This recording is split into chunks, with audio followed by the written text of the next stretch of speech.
Hello, I'm Charmaine Champ and I'm a continence consultant and trainer providing specialist continence, sleep and behaviour assessments for children, including children with a learning disability and autism. Today we're going to look at how can you encourage your child to settle in bed and sleep through the night.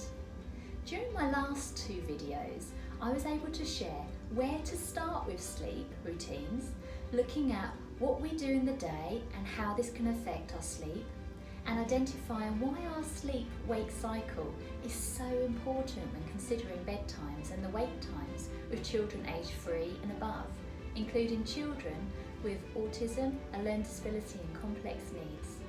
During this video, I'm going to be continuing my support in sharing how we can encourage children to settle in bed and sleep, exploring the possible reasons why children can find it difficult to settle in bed, and ultimately supporting you, the family, in working towards being successful with their sleep each evening.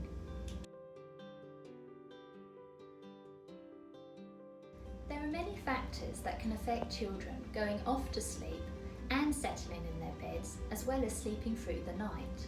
External factors affecting sleep can include light, noise, and temperature.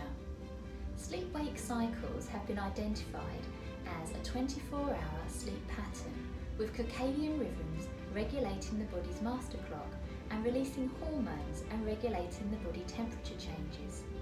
The cycles have been identified in my previous videos as being synchronized to daily light and dark cycles of the environment affecting sleep and wake times. Therefore, ensuring that a bedroom is not too hot and not too cold, and reducing the light within a room can dramatically affect a child's sleep. To reduce the light entering a room, you can introduce things like a blackout blind,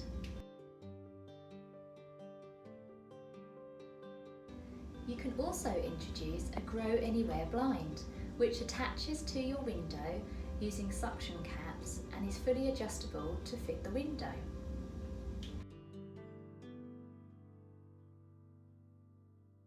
You can also reduce the light by hanging towels over your existing curtain pole. Babies are used to hearing constant noise within the womb. Even repeating the words shh, shh mimics the mother's heartbeat.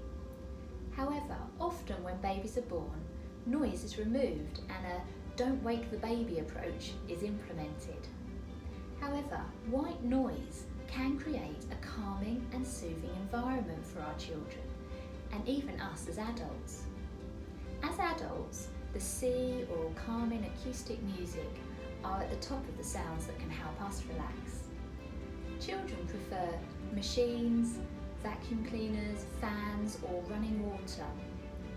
Every child is different, so it's about finding the right noise that works for your child, as well as one that you're happy to listen to as well. White noise works because it helps settle your child to sleep, because the child can then focus upon the noise and the sound.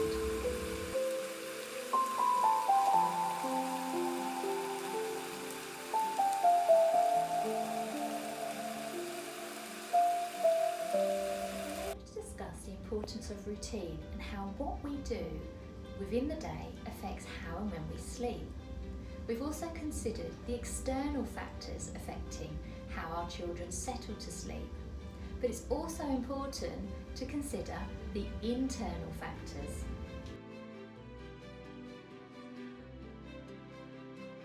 Internal factors affecting sleep can include things like anxiety and stress, consumption of caffeine, physical health needs, and sensory needs. Anxiety and stress are proven primary causes of settling to sleep difficulties. When your mind is preoccupied with a lot of thoughts and worries, laying in bed can be a time of tossing and turning without falling asleep, and then translates into worrying instead of sleeping, and anxiety then increases. Anxiety can be displayed within children through frequent tummy upsets, appearing irritable, tearful, angry or withdrawn. There are many ways to support children with anxiety and stress and promote successful sleep. So an example of how we can support our children with this includes introducing things like a worry monster, which is a soft toy that enables all the worries to be eaten and taken away.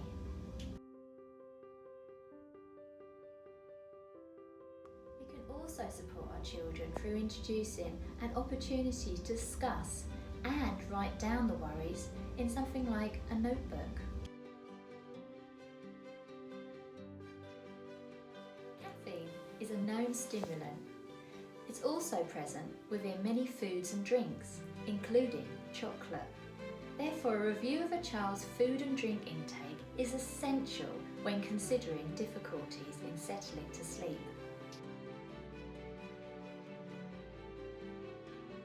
Physical health needs are also an internal factor and can include an illness, pain or discomfort, as well as poo and wee patterns. Check out my videos exploring the bowel and bladder and poo and wee for further details. A child's sensory needs can dramatically affect their ability to settle in bed and sleep.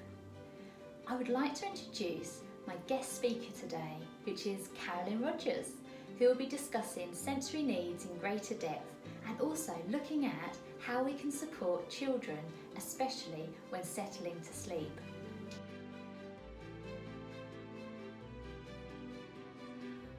Sensory processing difficulties are diagnosed through a sensory assessment.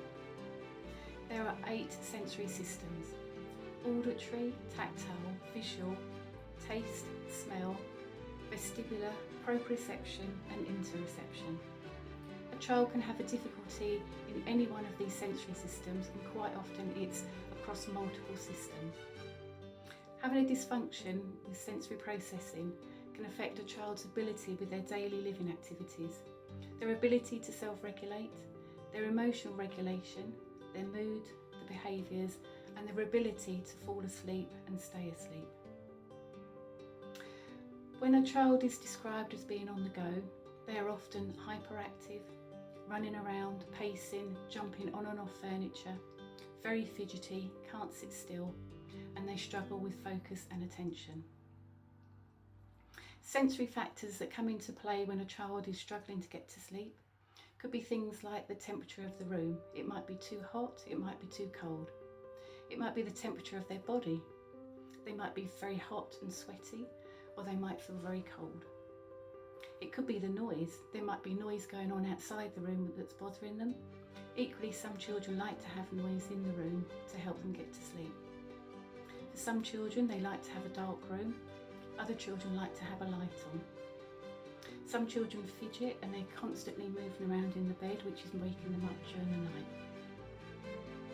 So there's lots of factors that come into play when a child is struggling to sleep.